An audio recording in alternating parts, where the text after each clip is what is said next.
watching The Silver Sight, and today I'm going to be reviewing Season 1 of the CW show All-American. All-American is inspired by the life of professional football player Spencer Playsinger. It's about rising high school football player Spencer, who's recruited from Crenshaw to play for Beverly Hills. The show is centered around Spencer adjusting to life in Beverly Hills, all the while trying to make sure everybody back home in Crenshaw is safe. The series starts out with a football game won by Crenshaw that ends in a drive-by shooting. Billy Baker, who is played by Taye Diggs, approaches Spencer about playing for Beverly Hills High. He tells him that once upon a time he did play in the NFL, but due to injury, he was forced to retire and began coaching at Beverly Hills. During this conversation, he lets Spencer know that there's more out there to life than what's going on in Crenshaw. He tells Spencer about all the opportunities out there outside of Crenshaw. Spencer has reservations about making this change and playing for Beverly Hills and turns down the offer. After a conversation with his mother, who is played by Karima Westbrook, Spencer decides to take Coach Baker up on his offer and transfer to Beverly Hills to play football.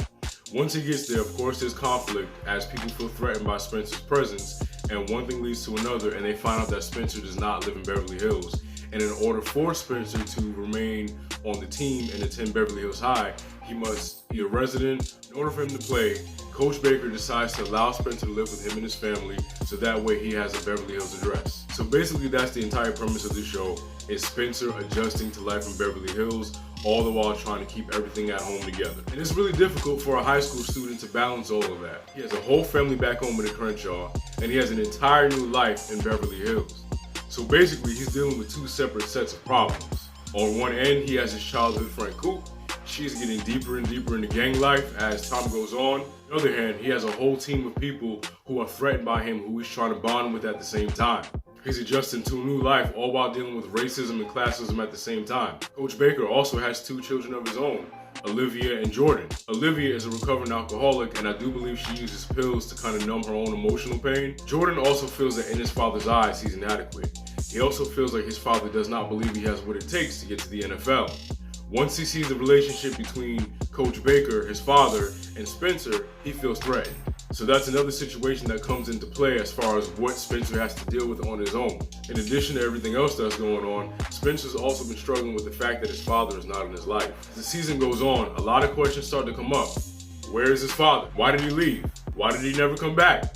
That whole storyline is an emotional roller coaster. As the season progresses, there are some deep secrets that start to come to the surface. What I enjoyed most about the season was how well it was written. The storylines for each of the characters I felt were very relatable.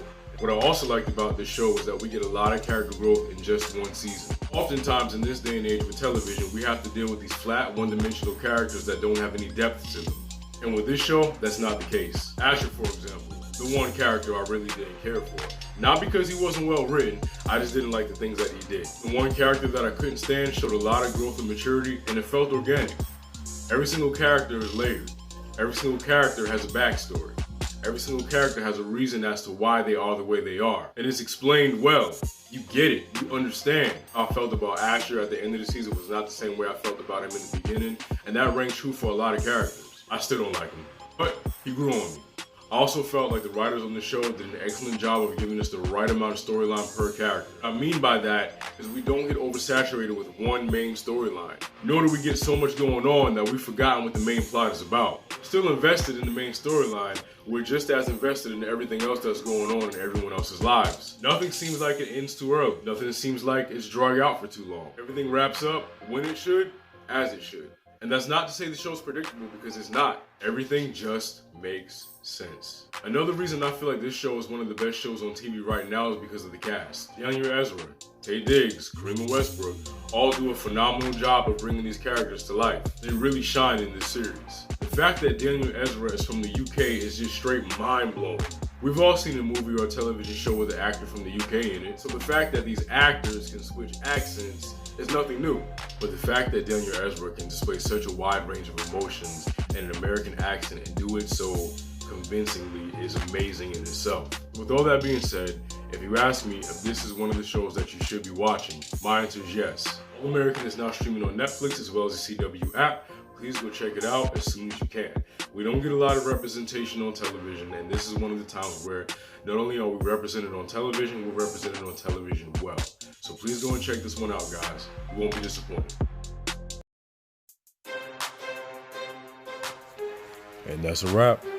Let me know what you thought about season 1 of All American down below in the comment section. And if you enjoyed this video and you want to see more, go ahead and hit subscribe as well as that notification bell so you can stay up to date with all things Silverside.